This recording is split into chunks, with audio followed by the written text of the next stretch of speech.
கர்த்தருக்கு மகிமை உண்டாவதாக. கர்த்தரும் இரட்சகருமாய் இருக்கிற நம் ஆண்டவராகிய இயேசு கிறிஸ்துவின் ஈடு இணையற்ற நாமத்தினாலே உங்கள் அனைவரையும் நான் வாழ்த்தி வரவேற்கிறேன். இன்றைய நாளில் தேவனுடைய வார்த்தையை உங்களோடு பகிர்ந்து கொள்ளும்படியாக கர்த்தருடைய வார்த்தையை கொண்டு வந்திருக்கிறேன். உன் வழியை கர்த்தருக்கு ஒப்புவி, அவரே காரியத்தை வாய்க்க பண்ணுவார் என்ற வார்த்தையை மையப்படுத்தி தேவனுடைய வார்த்தையை உங்களோடு பகிர்ந்து கொள்ளும்படியாக இன்றைய செய்தியை நான் கொண்டு வந்திருக்கிறேன். அதற்கு முன்பாக ஒரு உதாரண கதையை சொல்ல நான் ஆசைப்படுகிறேன். ஒரு மலைப்பகுதியில் வாழ்கிற கிராமத்திலே ஒரு தகப்பன் தன்னுடைய மகனோடு பிரயாணமாய் நடந்து சென்று கொண்டிருக்கிறார். அவர் செல்லுகிற பாதை மிகவும் கடினமான பாதையாக இருக்கிறது. அந்த பாதையிலே கடந்து செல்லும் பொழுது அவர்கள் ஒரு சிறிய பாலத்தை கடக்க வேண்டிய சூழ்நிலை உண்டாகிறது. அந்த பாலத்திற்கு கீழாக தண்ணீர் அதிகமாக ஓடுகிற ஒரு ஆறு ஓடிக்கொண்டிருக்கிறது மிகவும் வேகமாக.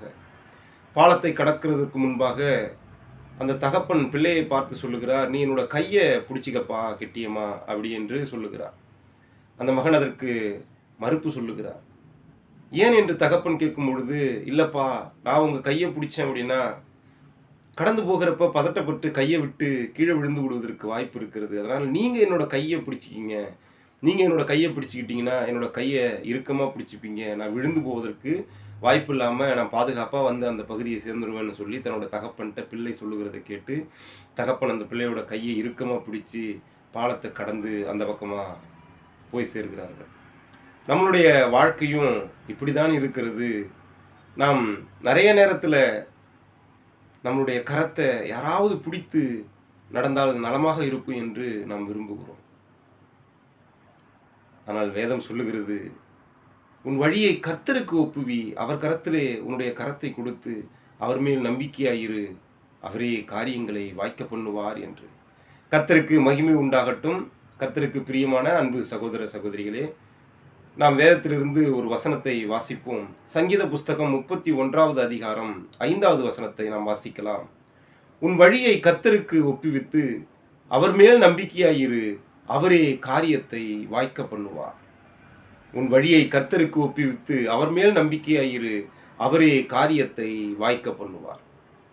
நம் ஆண்டவராகி இயேசு கிறிஸ்து நம்மிடத்திலே இன்று கடந்து வந்து சொல்லுகிற வார்த்தை, உன்னுடைய வழியை என் கரத்திலே நீ ஒப்புவி, நான் உன் காரியத்தை வாய்க்க பண்ணுவேன் என்று நமக்கு இன்று வாக்கு கொடுக்கிறார். கர்த்தருக்கு பிரியமானவர்களே, இந்த வார்த்தையை தியானிக்கும் பொழுது ஆண்டவர் எனக்கு 3 காரியங்களை உணர்த்தியதாய் நான் உணர்த்தப்பட்டேன். அதை உங்களோடு பகிர்ந்து கொள்ள ஆசைப்படுகிறேன். முதலாவது இந்த வேதத்திலே சொல்லப்பட்டிருக்கிறது, உன் வழியை கர்த்தருக்கு ஒப்புவித்து என்று. நாம் கர்த்தருக்கு ஒப்புவிப்பது என்றால் நம்மளுடைய திட்டங்களை, நம்மளுடைய எண்ணங்களை, நம்மளுடைய வாழ்க்கையை, நம்மளுடைய எதிர்காலத்தை, நம்மளுடைய குடும்பத்தை, நம்மளுடைய கவலைகளை, நம்மளுடைய போராட்டங்களை எல்லாவற்றையும் நம்முடைய முயற்சினால நாம் போராடாமல் ஆண்டவருடைய கரத்தில் நாம் கொடுக்க வேண்டும் என்பதுதான் ஒப்புவி என்று நமக்கு இந்த வேத வார்த்தைகள் சொல்லுகிறது. நம் வாழ்க்கையை கர்த்தர் கரத்தில் நம்ம ஒப்புவித்தோமானால் அவர் நமக்கு எல்லாவற்றையும் செய்ய வல்லவராக இருக்கிறார். வேதத்திலே ஒரு அருமையான சம்பவம் உண்டு. ஆதியாகமம் 22வது அதிகாரத்திலே நாம் வாசித்து பார்த்தோமேனால், ஆபிரகாமுக்கு தேவன் ஒரு சோதனையை ஏற்படுத்துவார். உனது மகனாகிய ஈசாக்கை நீ எனக்காக பலியிடு என்று. இந்த ஆபிரகாம் அப்படியே கர்த்தர் சமூகத்தில் அதை ஒப்புவிப்பான். தன்னுடைய பிள்ளையை பலி கொடுப்பதற்கு ஆண்டவர் சமூகத்தில் ஒப்புவித்ததுனால ஆண்டவர் ஆபிரகாமை ஆசீர்வதித்து அவனை கடற்கரை மணலைப் போலவும் வானத்து நட்சத்திரங்களைப் போலவும் அவனுடைய சந்ததி பெருகும் என்று அவனுக்கு அநேக ஆசீர்வாதங்களை அள்ளி கொடுப்பார். அதற்கு காரணம் கர்த்தர் சமூகத்தில் அவனுடைய வாழ்க்கையை ஒப்புவித்தது தான். அவனுடைய நேசகுமாரன், ஏகசுதன், ரொம்ப பிரியமான மகன். ஆனாலும் அந்த பிள்ளையை ஆண்டவருக்காக ஒப்புவித்தார். அவனுடைய வாழ்க்கை ஆசீர்வாதங்களை பெற்றுக்கொள்ள கிருபை தந்ததாக இருந்தது. கர்த்தருக்கு பிரியமானவர்களே, நாமும் அப்படிதான் கர்த்தர் சமூகத்தில் நம்மளுடைய வாழ்க்கையை கர்த்தருக்கென்று ஒப்புவித்தோமேனால் அவர் நம்மளுடைய காரியங்களை வாய்க்க பண்ணுகிறவராய் இருக்கிறார் என்று நாம் உணர்ந்து கொள்ளத்தக்கதாய் கிருபை செய்வார் என்பதை இந்த வார்த்தைகள் நமக்கு உணர்த்துகிறது. வேதத்திலே சில வசனங்கள் இருக்கிறது. நீதிமொழிகள் 3:5 நாம் வாசித்து பார்த்தோமேயானால், உன் சுய புத்தியின் மேல் சாயாமல் உன் முழு இருதயத்தோடும் கர்த்தரில் நம்பிக்கையாயிருந்து உன் வழிகளெல்லாம் அவரை நினைத்துக்கொள், அப்பொழுது அவர் உன் பாதைகளை செவிப்படுத்துவார் என்று வேதத்திலேயே சொல்லப்பட்டிருக்கிறது. அது மாத்திரமல்ல, 1 பேதுரு 5:7 சொல்லுகிறது, அவர் உங்களை விசாரிக்கிறபடியினால் உங்கள் கவலைகளை எல்லாம் அவர் மேல் வைத்து விடுங்கள் என்று நமக்கு தெளிவுபடுத்துகிறது. அதனால கர்த்தருக்கு பிரியமானவர்களே, நம் கர்த்தர் சமூகத்துல நம் வாழ்க்கையை ஒப்புவிக்க வேண்டும் என்று இந்த வேத வார்த்தை நமக்கு உணர்த்துகின்றது. அதோடு இரண்டாவது காரியத்தை நாம் தியானிப்போமேயானால், இந்த வசனம் சொல்லுகிறது, அவர் மேல் நம்பிக்கையாய் இரு என்று. அநேகர் கர்த்தருக்கு தங்களுடைய வாழ்க்கையை ஒப்பு கொடுத்துருவாங்க.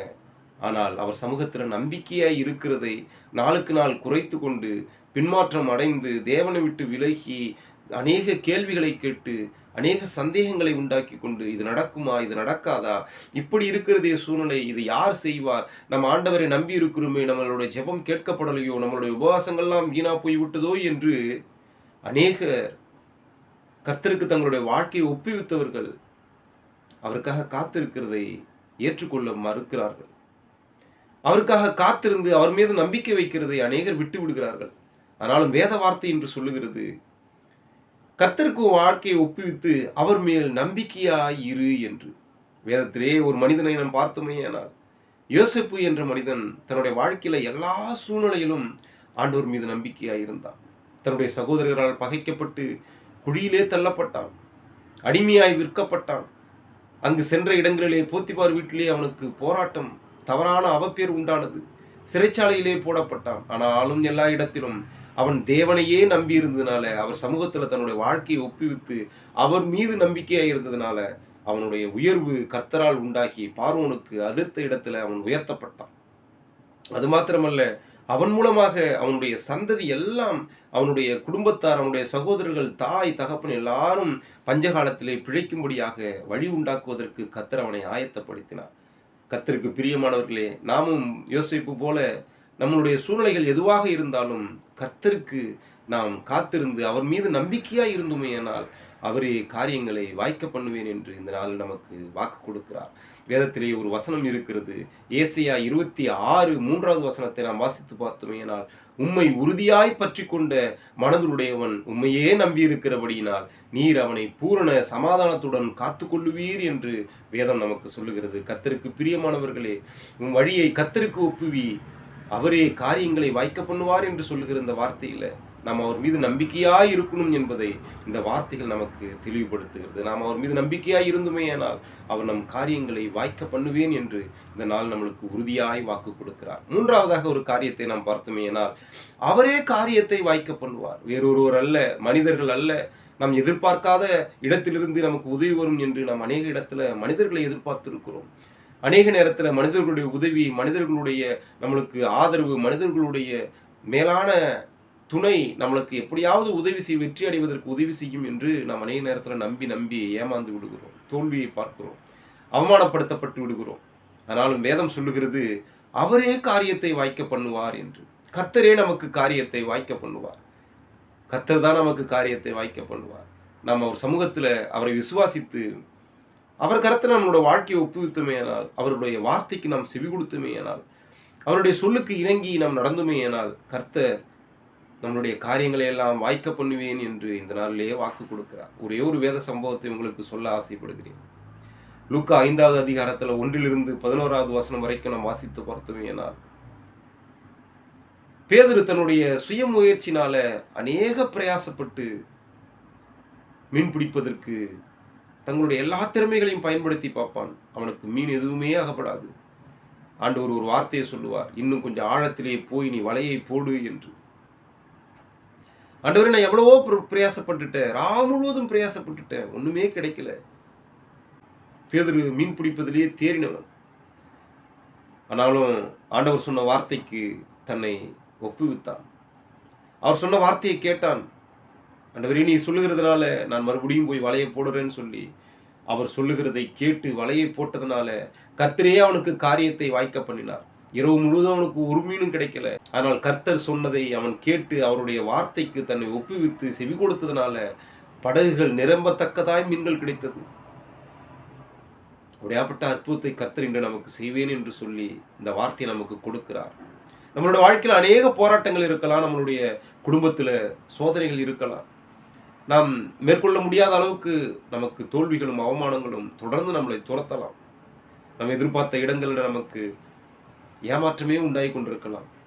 ஆனால் நம் கர்த்தர் சமூகத்தில் நம்மளுடைய வாழ்க்கையை ஒப்புவித்து, ஆண்டவரே உங்களுடைய கரத்துல எங்களுடைய வாழ்க்கையை கொடுக்கிறோமப்பா. நீர் எங்களுடைய கரத்தை பிடித்து நடத்துவீரேயானால் காரியங்களை எல்லாம் வாய்க்க பண்ணுகிற கர்த்தர் எங்களோடு இருந்து எங்களை நடத்த வல்லவராய் இருக்கிறீர் என்பதை நாங்கள் விசுவாசிக்கிறோம் என்று நாம் அறிக்கை செய்து, கர்த்தாவே உன் கரத்தில் எங்களுடைய வாழ்க்கையை கொடுக்கிறோம் என்று நாம் ஒப்புவித்தோமேயானால், வேதம் சொல்லுகிறபடியே உன் வழியை கர்த்தருக்கு ஒப்புவித்து அவர் மீது நம்பிக்கையாயிரு, அவரே உன் காரியங்களை வாய்க்க பண்ணுவார் என்று சொன்ன வார்த்தையின்படியே கர்த்தர் என்று நம்மளை ஆசீர்வதிப்பேன் என்று வாக்கு கொடுக்கிறார். இந்த வார்த்தையை நம்புவோம், இந்த வார்த்தையை விசுவாசிப்போம்.